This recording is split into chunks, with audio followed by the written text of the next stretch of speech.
ദൈവത്തെ ദർശിച്ചവരാണ് വിശുദ്ധർ.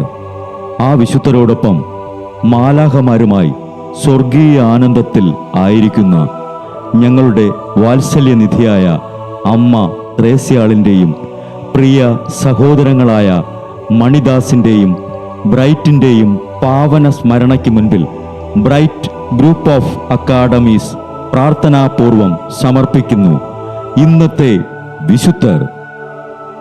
അവതരണം അനിൽ കുഴിഞ്ഞകാല. ആശയം മുത്തയ്യൻ ആൻഡ് സെലിൻ പ്രിയ. സംവിധാനം സ്റ്റെനി ആൻഡ് സ്റ്റെനിച്ച്. ഇന്നേ ദിവസം തിരുസഭ മാതൃകയായി നൽകിയ വിശുദ്ധരെ അനുകരിച്ച് പ്രാർത്ഥനയോടെ ആ പാത പിന്തുടരുന്ന നിങ്ങൾക്കേവർക്കും കർത്താവിൻ്റെ തിരുമുഖം ദർശിക്കാൻ കഴിയട്ടെ എന്ന പ്രാർത്ഥനയോടെ ഞാൻ നിങ്ങളുടെ സ്വന്തം ജസ്റ്റിൻ. ഇന്ന് ഏപ്രിൽ 17 വിശുദ്ധ അനിസത്തൂസ് മാർപ്പാപ്പയുടെ തിരുനാൾ. വിശുദ്ധ പത്രോസ് മുതൽ 6 പൗലോസ് വരെയുള്ള 264 മാർപ്പാപ്പമാരിൽ 79 പേരും വിശുദ്ധരെന്ന് നാമകരണം ചെയ്യപ്പെട്ടിട്ടുള്ളവരാണ്. ലിബേരിയൂസ് പാപ്പ വരെയുള്ള ആദ്യത്തെ 36 മാർപ്പാപ്പമാരും വിശുദ്ധരാണ്. മാർപ്പാപ്പമാരുടെ പരിശുദ്ധത തിരുസഭയുടെ വിശുദ്ധിക്ക് തെളിവായിട്ടുണ്ട്. വിശുദ്ധ പിയൂസ് പ്രഥമന്റെ പിൻഗാമിയാണ് 165 പേപ്പൽ സിംഹാസനത്തിൽ ആരോഹണം ചെയ്ത അനിസത്തൂസ്.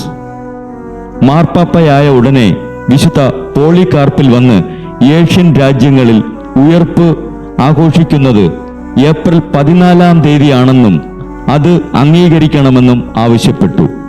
നീസൻ 14 തീയതി ഞായറാഴ്ച അല്ലാതിരുന്നിട്ടും മാർപ്പാപ്പ അത് അംഗീകരിച്ചു. എന്നാൽ മാർസിയൻ തുടങ്ങിയ പാഷണ്ഡികളുടെ പാദമുഖങ്ങളെ മാർപ്പാപ്പ എതിർത്തു. അതിസ്വാഭാവികമായ വിവേകം പ്രവർത്തിക്കുന്നത് അനിസത്തൂസ് മാർപ്പാപ്പയിൽ കാണാൻ കഴിഞ്ഞു. ദൈവശാസ്ത്രം വളർന്നിട്ടില്ലാതിരുന്ന കാലത്ത് വിശ്വാസ സത്യങ്ങളെയും ആചാരമുറകളെയും വിവേചിച്ച് തീരുമാനമെടുക്കാൻ മാർപ്പാപ്പയ്ക്ക് കഴിഞ്ഞിരുന്നു.